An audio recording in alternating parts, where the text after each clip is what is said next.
next talk, we are going to welcome Elmira. So, can you have your computer? Yeah. So while you prepare, hello everybody. Good night. So to introduce Elmira quickly, so she has a PhD in IT engineering, and so she's a senior AI engineer in Unit 4. And she has been working for over 20 years for startups, in academia also, and big companies. Yes, thank you very much. Very nice to meet you all. Thank you very much for being here so late. It's a pleasure and an honor for me to share what I know with you, and then we can discuss it. Okay? So I decided to pick this topic because I love images, and I enjoy working with images, and I wanted to walk you through basically the systems that are trying to combine multimodalities with LLMs. Okay? I tried to keep it very simple, but I wanted to put a little bit of technical details inside the presentation as well. So for those of you who are a bit more technical, it's not going to be very boring. Okay? But feel free to interrupt me or ask questions if you cannot follow, so we can change basically the approach. Okay.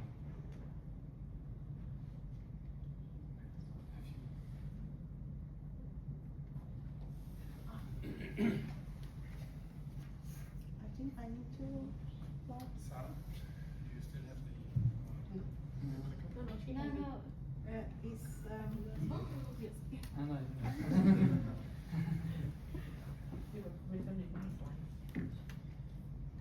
Thank you. Yeah. So, simple things first, right? So, what is multimodal modeling, right? Basically, when you are combining more than one modality, either in the input of the model or in the output of the model, it's called multimodal modeling. So LLMs, like traditional LLMs, only accepted, for example, text and then output the text. So it's one single modality. But we can, as the input, incorporate images, videos, audios, sensor data, whatever you can imagine, be creative, right? So as the input, or as the output, or both of them, right? So when you are going to combine more than one modality, it's going to be multimodal, and then we try to see how we can basically model them.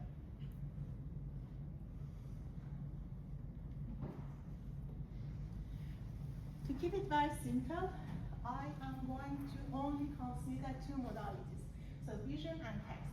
But the beautiful thing about it is that you can basically take one component away and then plug in another one. So you can take out the vision and plug in audio. You can keep the vision and add the audio. So it's going to be like kind of very modular. So once you understand how it works, you can basically expand your imagination and knowledge and then develop different systems.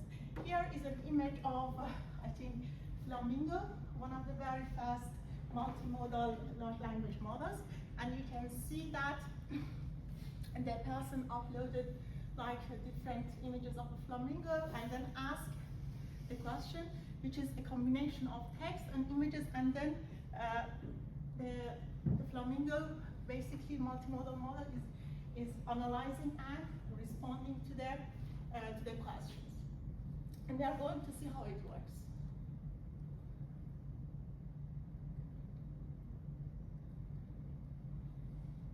For me to be able to explain you how it works, I need you to first explain two things.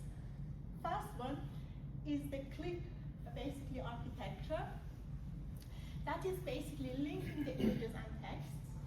And the second thing is the decoder transformers that are basically generating the outputs for you. It's the backbone basically system or component of the multimodal architecture, and we always need these decoder transformers.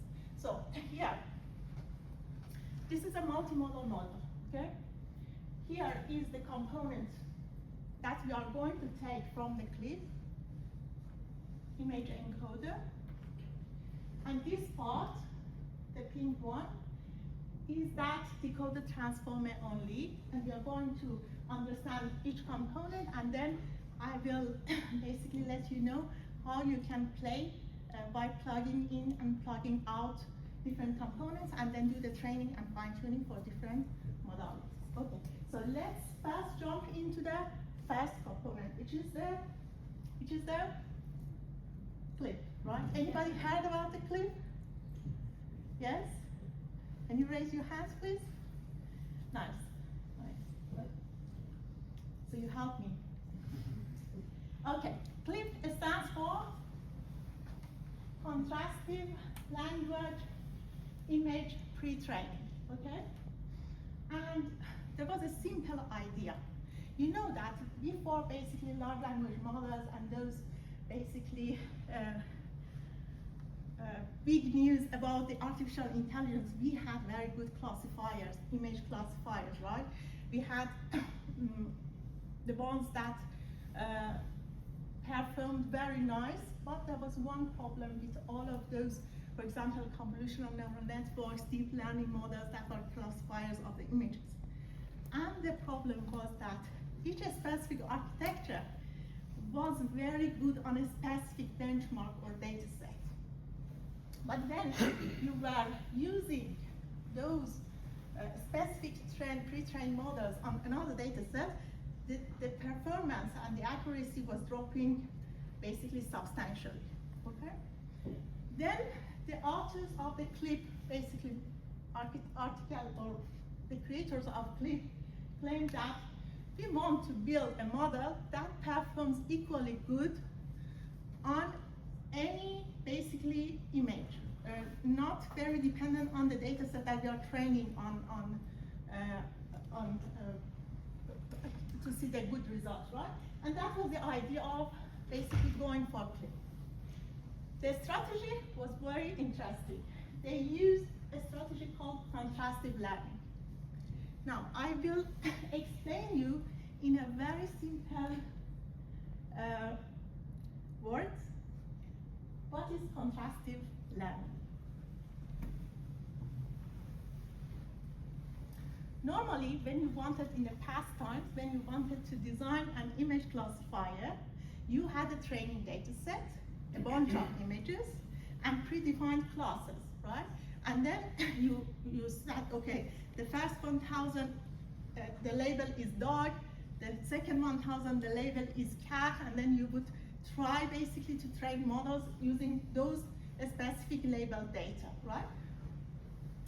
Contrastive learning says, instead of doing like this label goes with this image, and this label goes back to that image, right? They change basically the objective. They say that what if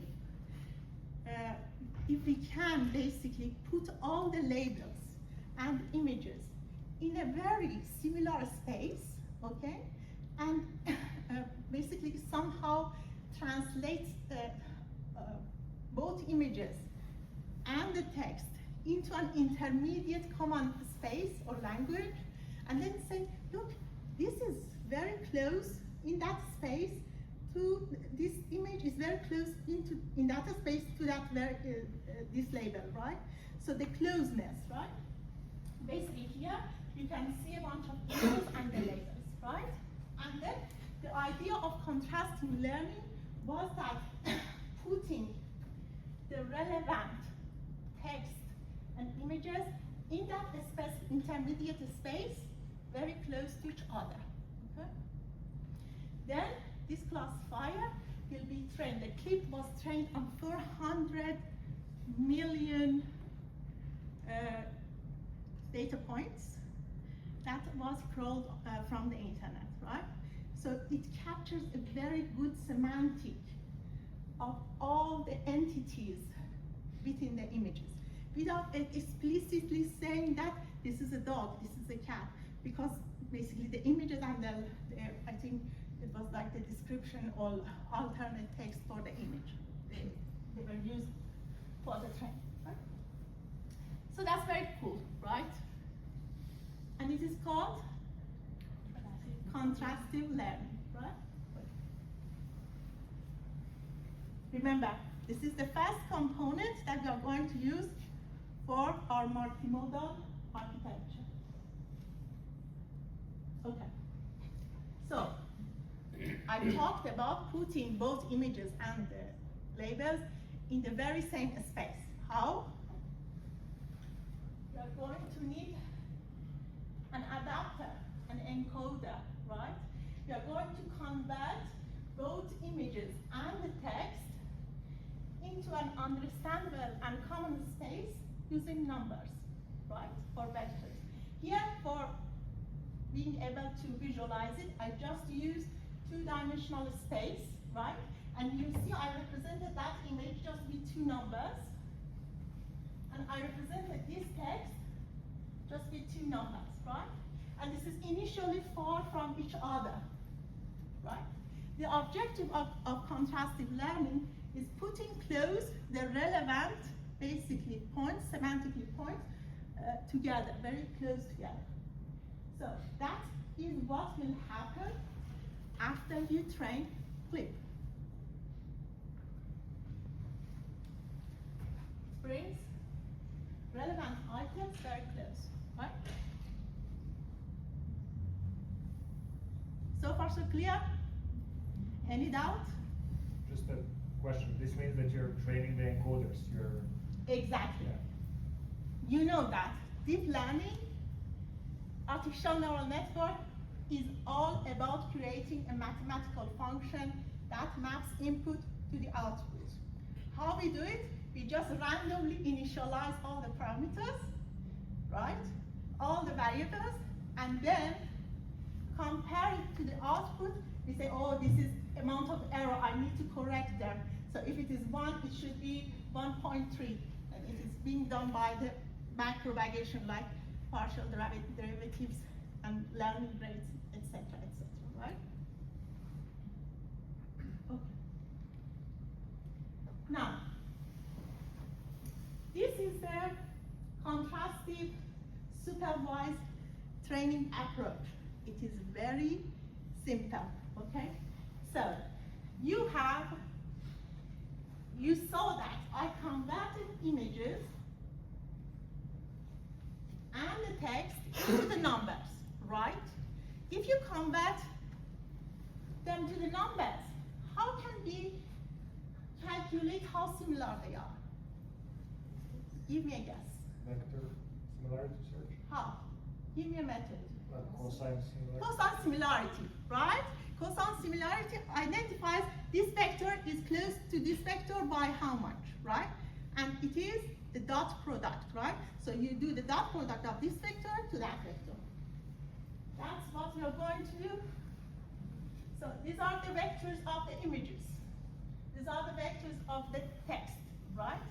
And I calculate the similarity, which is the cosine similarity, the dot product of the corresponding vector of each, right? And put the basically dot product or cosine similarity in here, right? Now, I expect that this should be the similarity of this, the picture of a dog wearing a fabulous jacket. With this one, the similarity should be 1. The vectors should be very close to each other, right? And for the rest, should be very far comparing to that, right? And so on and so forth. So you see that the diagonal basically cells should be close to 1, right? In an ideal scenario, and the rest should be 0, right? Congratulations, you just defined the loss function, right? So, you probably all know softmaxes. Softmax converts the numbers into the probabilities, right? So, it means that if it is, for example, some arbitrary number, right? If you take the softmax, like for example vertically, right? It converts these numbers into the probabilities, and it guarantees that the sum of the probabilities will be equal to 1, right? So for example, if I want, because the idea is that I want that the probability of basically this fabulous dog wearing a fabulous jacket is 100%, and the rest should be 0, right? So I take the softmax, and since it is not well trained yet, right? Okay, it is 70% similarity, 11%, 19%, and the sum is equal to 1, right? Etc., etc. So why do I put the softmax across the text representation? Because I have two encoders. One is the text encoder that I need to train. The other one is the image encoder, right? So you do one vertically for the images and one horizontally for the text, right?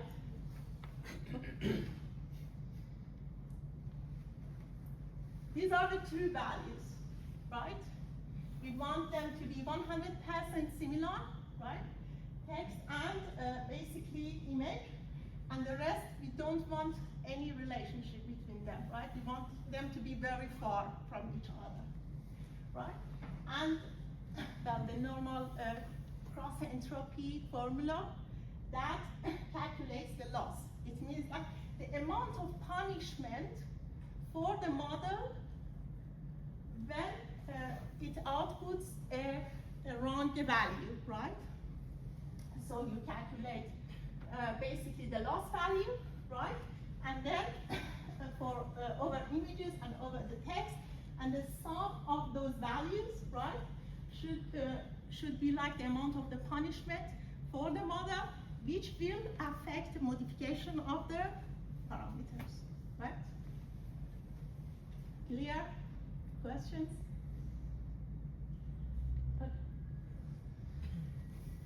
We do it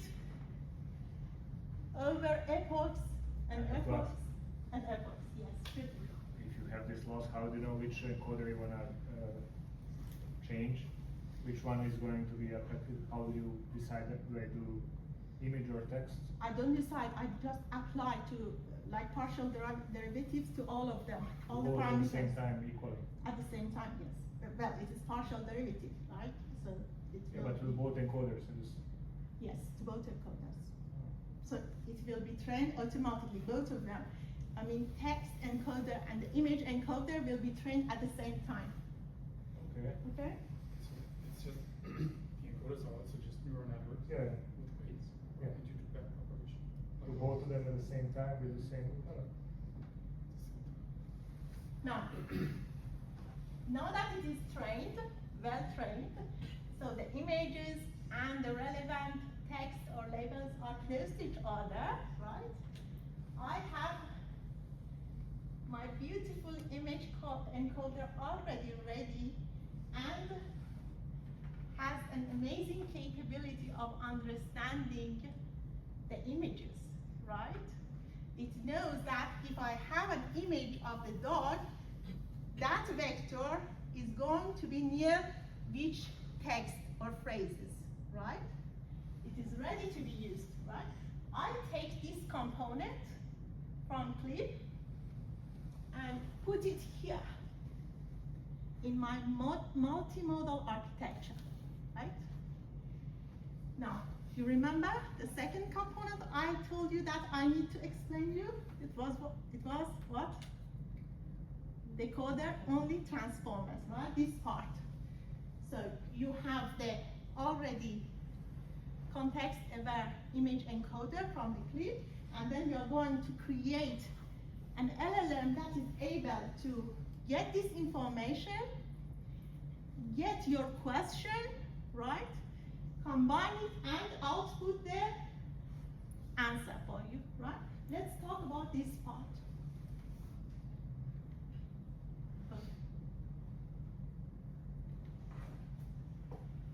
Okay. Don't be afraid of this.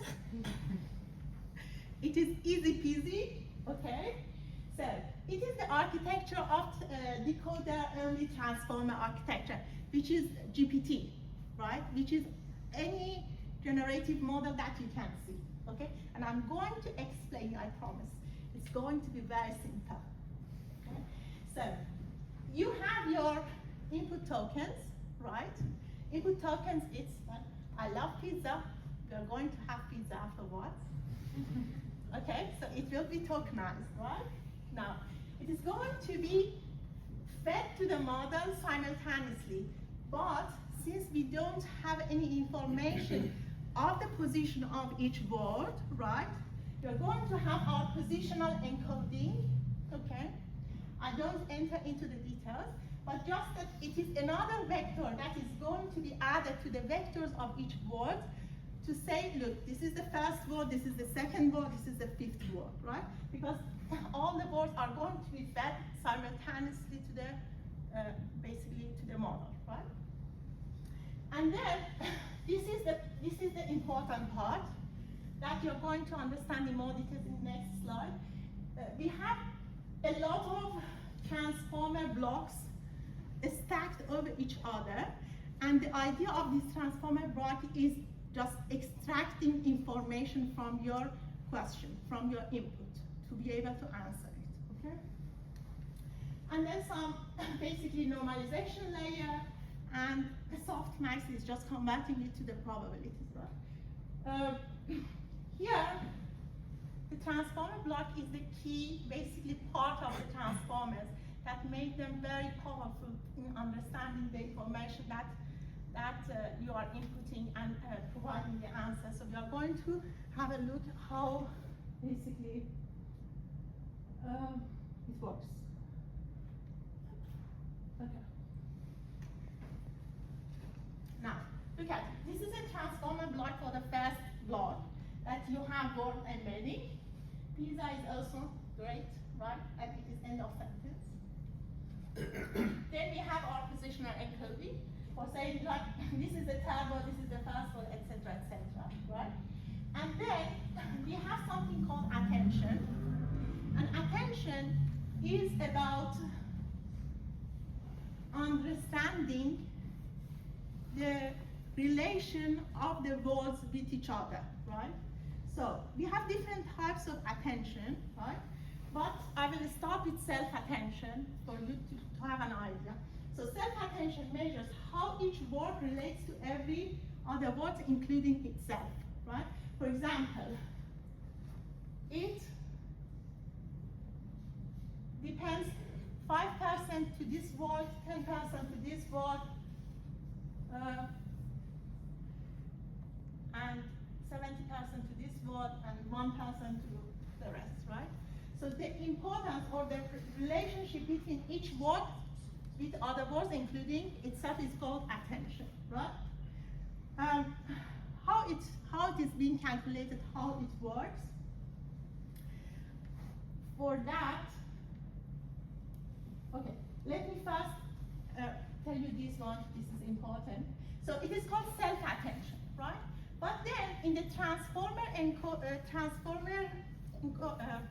decoder only, we are using masked self-attention, right?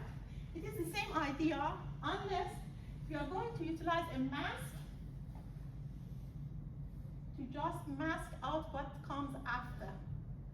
And that's why that GPT is able to generate the next token. Every generator model is a decoder only, which uses the masked self-attention, right? So it is again the relationship between each word with itself and all the words before it, right? How are we calculating it? Okay, I already told you, right? This is why GPT, which is a decoder-only transformer, is called generative model, because it is only basically seeing all the information up to that specific token, and you're masking the rest, and then ask them, look, this is your duty to basically guess what is the probability of the basically next word, and then we take the most probable word to generate the next token. Okay, I need you to do to tell you a story about the attention, and it is inspired by this very great, basically, short course in deeplearning.ai. So feel free to watch it. Okay, this attention mechanism comes from the idea of databases. So we have a query, a key, and a value, right? Now, imagine that you have a database of their people name and their room number in a hotel, right? And it is 1 a.m. in the morning. You have a receptionist at the desk, and somebody comes in and asks, can you please tell me the room number of Mr. Stammer? This is the query. And you search, you say, sure, I will. And you search, and then you cannot find the Stammer because there is a typo in here. You don't have Stammer, you have other names that's similar to the Stammer. If your system is good enough, it can calculate the similarity between this query, Stammer, Mr. Stammer, with all the names as the keys in your database, find the similarities and rank them, right? So this is the the first closest, basically family name to the Stammer. That is the second, that is the third. So you have a bunch of keys. You find the most similar, basically key within your database to the query, and you return the value, which is the room number, right?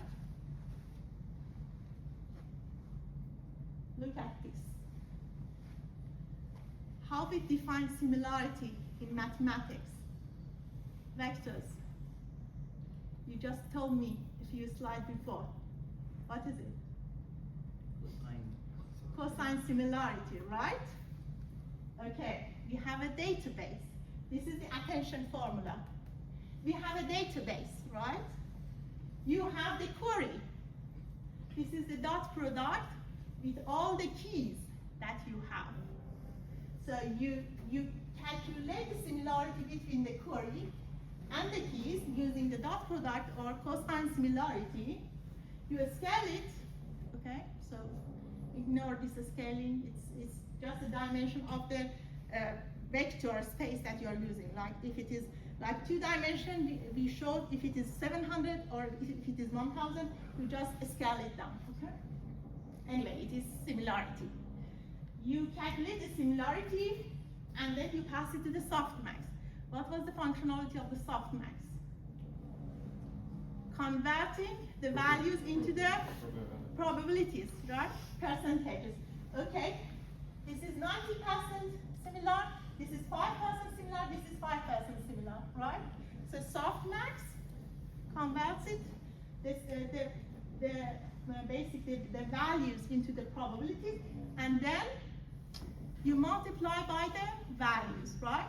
So if it is 95% multiplied by this room number, or if it is 0.05%, right? The value that, the output that you receive, right, gives much more attention to the correct answer, right? And then, the idea is using this mechanism, right? For each word, you calculate the attention. It means that what is the percentage of importance of each word, right, within the sentence to that word that you are calculating the attention for. And this is how we are trying to get the context from basically the questions or the queries that you are putting inside the large language model. I hope it is clear. Okay. Now, remember, we want a generative model. So you need to mask what comes afterward, right? Because we don't want the leakage of information from the afterwards to the query. We want the generative model to generate the response for us, right? So we need, if you are training, we need to mask the rest, right? How do we mask it? How do we mask it? So here, this is the very same formula, right? This is the mask attention. The only thing is that I'm using the mask, basically, the matrix, right? To just ignore what comes next for each corresponding word, right? So write a poem, right? If I want to calculate the attention for this one, mask self-attention, right? It is going to be only, the attention should be solely on this because we want to mask what is coming rest, right? For the A, it should be masked the poem, right? Write a poem. And for the poem, you don't need to mask anything, right? Because there's nothing. And yeah, you take the softmax. If you're taking the softmax, it's going to be 0, right? And then you multiply it by the value to get the mask self-attention, which is basically the only difference between the generator models, like for example GPT, and the BERT models where you have all the context from both directions, before and after. Now, we have two components already ready, right? So you have the decoder transformer, that is like a stack of transformer blocks, right? And you have already trained your vision models from the clip. Here is the architecture of the multimodal, basically LLM, that is using those two components that I explained you earlier. Look at this. This is the vision encoder we just trained using the clip, right? So it can accept image in the case of clip, right? If you want to make it to take image and put the audio, you can simply basically replace the image basically encoder with the audio encoder, right? This is your large language model decoder only that we just talked about.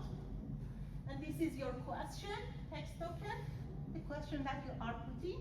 This is your visual or audio or video, basically input, right? The only thing that you need to basically pay attention is we need an adapter to basically connect this component to the LLM, right? For example, if you take your laptop to United States, you need to take the adapter, right? It doesn't work because it's 220 voltage. There is 110. You need an adapter to convert this space into another space, right? So here, this is the adapter. And the adapter can be as simple as a multi-layer perceptron or even just a linear, basically, parameter that you do the dot product, right? And then you do the learning. We talk about the learning. But again, with a bunch of like layers, you create this adapter, and then you connect this part to your large language model. And then at the top, you have the response. Now, this is the architecture, yes? So to make the multimodal work, the latent space for the cliff needs to align with the latent space for the LLM. So this is the adapter is used for having both of them in the same latent space. Okay. Yes, exactly. For converting your the space of the vision into the space of the text, right?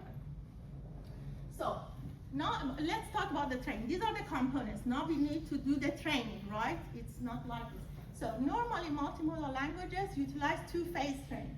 The first phase, right? You provide basically a data set, which is input is a combination of the text and image in the case of vision models, right? And the output is basically the correct response, and then you freeze. You don't change the parameters of your vision or audio encoder or the large language model, right? So you freeze them, the language model and the vision encoder, and you only use that data set to train your adapter, right? That small, basically, fire that I put on the projector, it means that it will be actively trained, right? In the first phase, pre-training stage, right? Once your projector or adapter is already trained, right? You want to make it a bit more fine-tuned, so you utilize another set of data, this time with instruction, right? So it will be learning basically how to respond to the questions. For example, explain what you see in this image. That's the instruction, and then you have the image, right? And you have basically your question, so instruction plus question plus image, and the output is the correct answer. Okay, so that's the structure of the data set. And then instruction plus question goes as the input in here, the image goes as the input in here, and then you have the right answer on the top, right? So you do fine-tuning on the instructions that you have, so it learns to respond to the instructions. In this phase of training, you normally, again, fine-tune your adapter, plus basically the higher levels, not all the parameters of your language models, just the higher levels of, higher layers of your basically language model, okay? And hopefully after that, you're going to have a very nice model that can basically utilize the instruction and respond to the questions, right? And so I put, you see this structure is simple, right? So you can have like any model that you train on any modality, right? And then you just have a layer of adapter, right? To just train it and then plug it in and then have your multimodal architecture. And that's why that you see this amount of models since 2022. I have it until the first quarter of 2024 already being built and available out for you to test, right? So the pink ones are not publicly available, but the rest are publicly available. You can come up with your own ideas and have your own company, I think. Okay. Thank you for your time.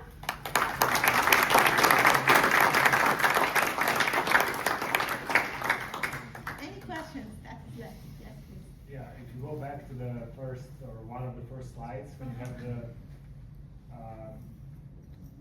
basically the training of the initial.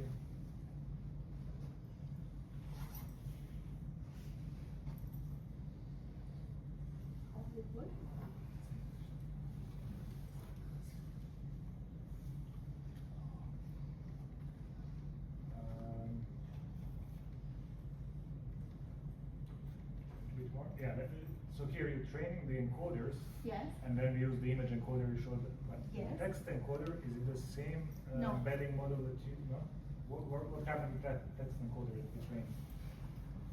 Well, you just don't use it. We discarded it. Yes, you discard it. You just take the image encoder that's already pre-trained, right? Oh.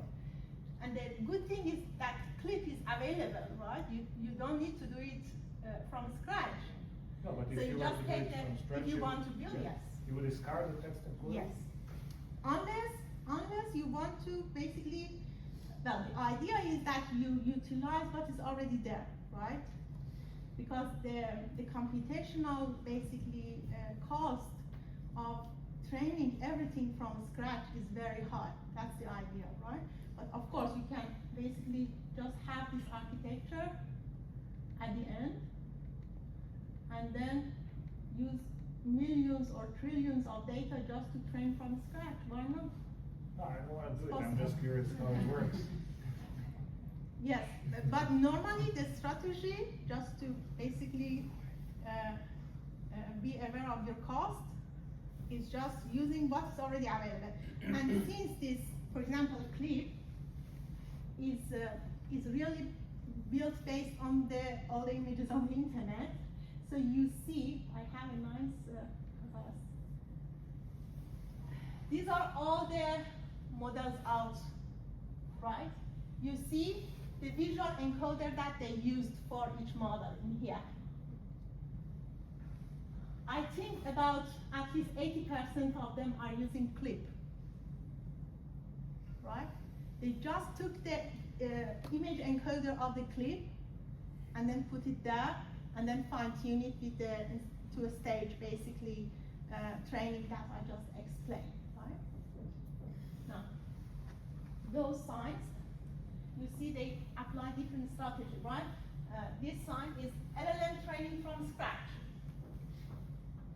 This one is just fine-tuning that I showed, and then this is LLM fine-tuning with basically PEP techniques, like for example low rank basically technique that try to avoid additional parameters and as a result avoid additional computational costs for you.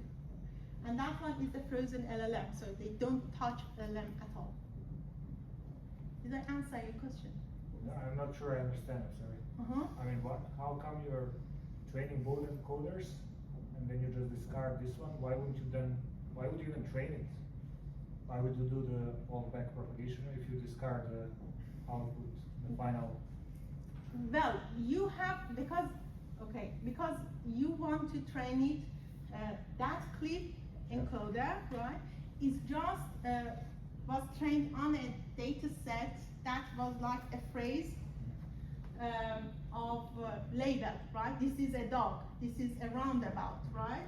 So it is not capturing like complicated paragraph size, basically text, right? It's just for the classifier. Let me show you in the beginning an example of what it does. We have it here.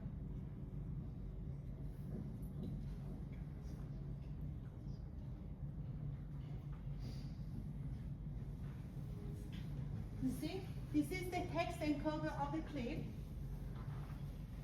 that just says satellite imagery of the roundabout. It's very short. It's not really for generation. It's just for classification. It is trained for classification purpose, not generation of the text. Mm-hmm. That's why that you cannot utilize the text encoder of it. You can utilize the same architecture. I mean, you can have the same architecture, but you need to train from scratch. If you want to not to discard it, right? Because what it understands is just a label, a very short, like 3 to 4 words of the label, right? You can keep the architecture, you can keep the architecture, but you need to do the training from scratch, and then you don't need to discard it anymore. Yeah, somehow, in my mind, the image encoder will depend on the text encoder No. if they're trained together, no? No. Why? If I was only training it, for example, on medical images, right? You are right.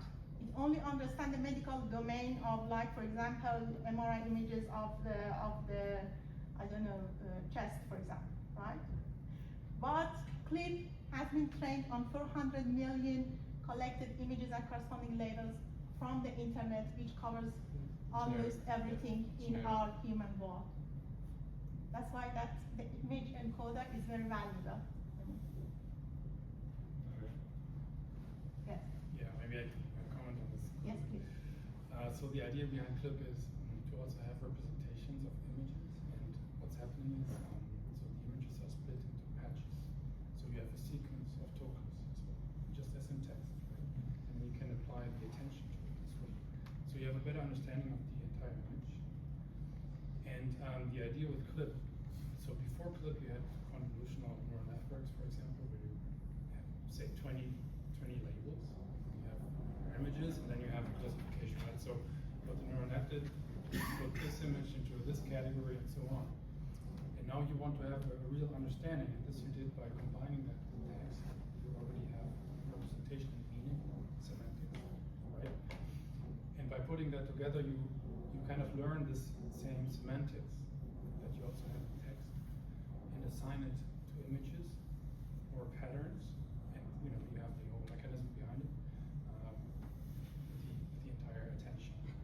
So we saw examples of images where you have a frog wearing some jacket, I don't know, and you have all this detailed information by really looking at the patches and combining the information to the entire image, to the whole sequence. So will you get the same result for the image encoder if you use the different language? Let's say Chinese, you can discard the text encoder anyway with the Yes. image. It would be That's the same. correct, yes. Because it understands the context of the image, Okay. okay? It understands the context of the image, and it will have the parameters of the image encoder fine-tuned to understand the context of the image. I don't know if, I guess, I'm not sure, please double check it, but that 400 million images that was crawled from the web, hopefully, probably, for example, the alternative text of some of the images could be in Spanish, could be in German, could be in Chinese, right? So, in that trained space of the combination of the words vector, the title or caption vector and image vector, it might be like other languages and English as well, right? It all depends and comes back to your training data set, what you have there. Yeah, maybe one more thing. You actually have representations that have a meaning, that are not one-to-one mapped to a word. Right? So you have the meaning that lives somewhere in space, and then you have connected the words in every language. That's the interesting thing. So yeah, you can learn the meaning from all kinds of languages, and then connect the actual words to the meanings. So it's an interesting thought. You could actually use different languages. Because later, after that, you train this fire that actually maps it to the LLM. Is that where the connection lies? How do you connect it to the LLM that has a knowledge just of the language? Projector, okay. This is the adapter. Adapter, yeah, okay. So that's where it will be connected to the language you Yeah. want to use.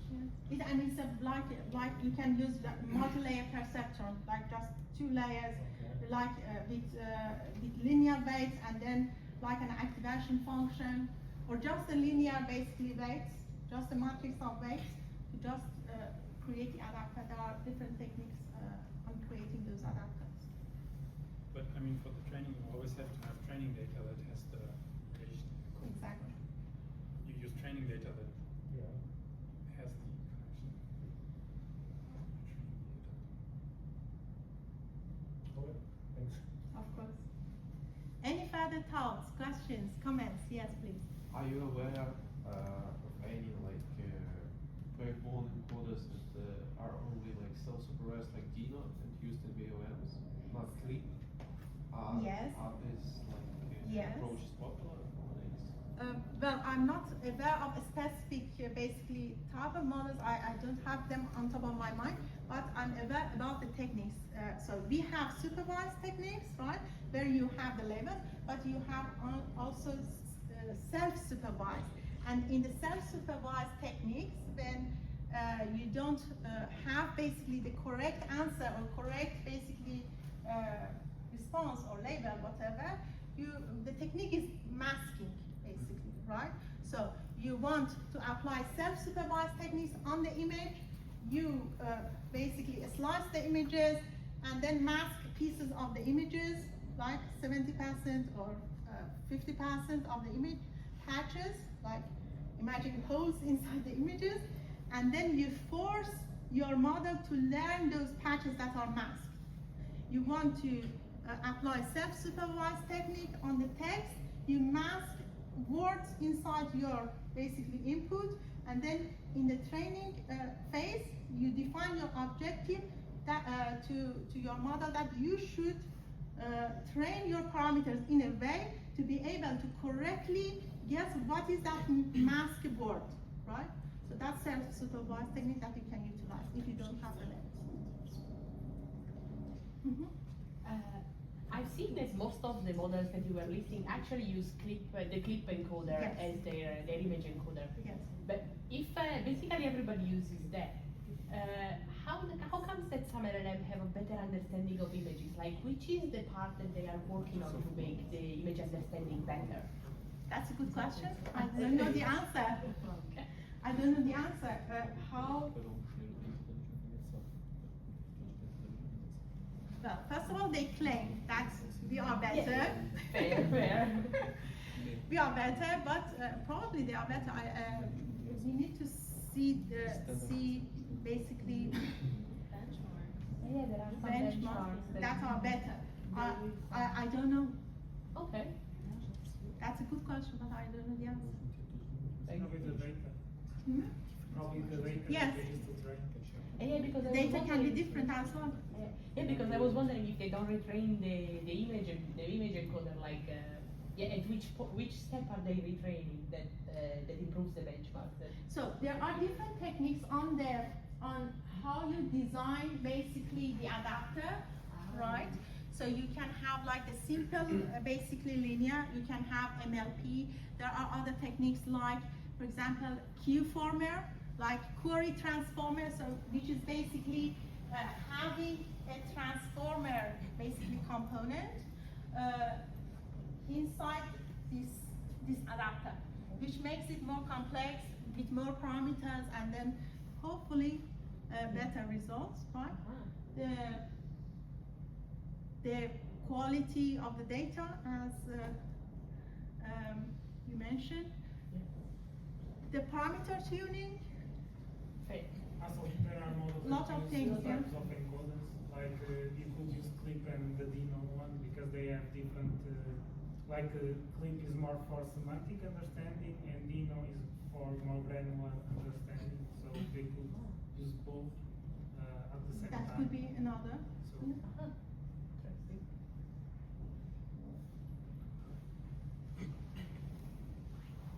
Anybody else interested to I have a question. say something? Yes. Regarding the transformer is only utilized for the text? No. No? The Or transformer can be used for any modality. Okay. So, for example, for the audio, you have Hubert, H-U-B-E-R-T, that basically embed the audio information using the transformer architecture. You have the vision transformer for the images. That I have this architecture here, right? This is by the way, this is the vision transformer architecture, which is the transformer. The only thing is that you have patches of the image, and you know that image is pixel, is about pixel, right? And each pixel has a value, right? So if it is a gray and white, it is some value between 0 to 255, and if it is like color image, you have 3 channels of RGB, again with the same range of values. So it is vector, it is a tensor, right? It is multi-array.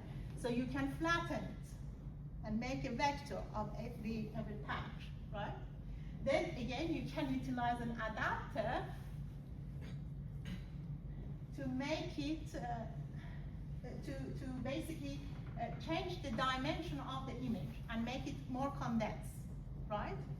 So you can convert anything into the vector, and then utilize it as the input of your transformer to train and extract or train the semantic and extract the semantic from it. So it can be image, it can be audio, it can be other modalities as well, like sensor data, whatever, that you can convert it into the number with some technique. You can utilize the transformer to retrieve the information from it. But the transformers is only related for the multimodal, right? When we need to match my question is, what is the goal of the transformer? Why do we are using the transformer? Is when we want to match text with an image, right? So, you have two transformers. You can have two objectives to use transformer, right? If your transformer within the architecture is having self-attention mechanism only, okay, it gets the context of your input, right? So you can have a condensed understanding of the input as a vector, right? If it is inside the transformer, if the architecture is utilizing masked self-attention, which is masking the rest, okay, your transformer is able to generate. It is going to be generated, right? Now, in the multimodal, right, for the image part, since the aim of the image part is just extracting the meaning of the image, right? So you are using the vision transformer, which inside the architecture has self-attention. For the text part, since you want to input the context of the both image and the text, but you want to generate a response inside that architecture, you have to use mask self-attention, right?